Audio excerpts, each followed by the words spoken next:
മസ്കബണിന് ശേഷം അടുത്ത് ഇനി എന്താണ് ട്രെൻഡിങ്ങിലെന്ന് ചോദിക്കുന്നവരോടുള്ള ഉത്തരവായിട്ടാണ് ഞാൻ വന്നേക്കുന്നത്. ബോംബ്ലോണീസ്. അപ്പോൾ ട്രൈ ചെയ്താലോ?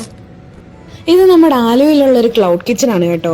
ലൈവായിട്ട് അവർ ഓരോ ബൺസ് പ്രിപ്പയർ ചെയ്യുന്നത് നമുക്ക് കാണാൻ പറ്റും. നല്ല ക്വാളിറ്റിയുള്ള ചോക്ലേറ്റ് ഒക്കെ യൂസ് ചെയ്തിട്ടാണ് അവർ നമ്മുടെ ബോംബ്ലോണീസ് ഉണ്ടാക്കുന്നത്. നമ്മുടെ ഇറ്റാലിയൻ ബോംബ്ലോണീസ് നല്ല സോഫ്റ്റ്, നല്ല ക്രീമി. ആ ചോക്ലേറ്റ് ഒക്കെ ഒരു രക്ഷയില്ലാത്ത സാധനമാണ്.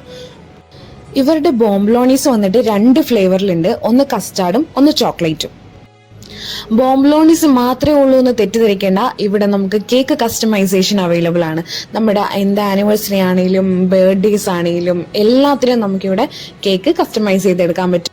അതേപോലെ തന്നെ ഇവിടെ കേക്ക് മേക്കിംഗ് ക്ലാസ്സസും അവൈലബിൾ ആണ്. മുകേഷ് ഏട്ടൻ സ്വർഗം മാമ സ്വർഗം എന്ന് പറയുന്നതിന്റെ ഒരു ഫീലാണ് ഇത് കഴിക്കുമ്പോൾ എനിക്ക് വന്നത്. ആ ചോക്ലേറ്റ് ഇങ്ങനെ വായിൽ മെൽറ്റ് ചെയ്ത് പോകുന്ന ആ ഒരു ഫീൽ ഉണ്ടല്ലോ. ഓ വാ, അടിപൊളിയായിരുന്നു. അപ്പോൾ ലൊക്കേഷൻ ആരും മറക്കണ്ട. ആലുവ മഹിളാലയത്തുള്ള ടോണിയൻ ഗൈയുടെ തൊട്ട് മുകളിലായിട്ടാണ് ഈ ബേക്ക് ഡപ്പ് വരുന്നത്.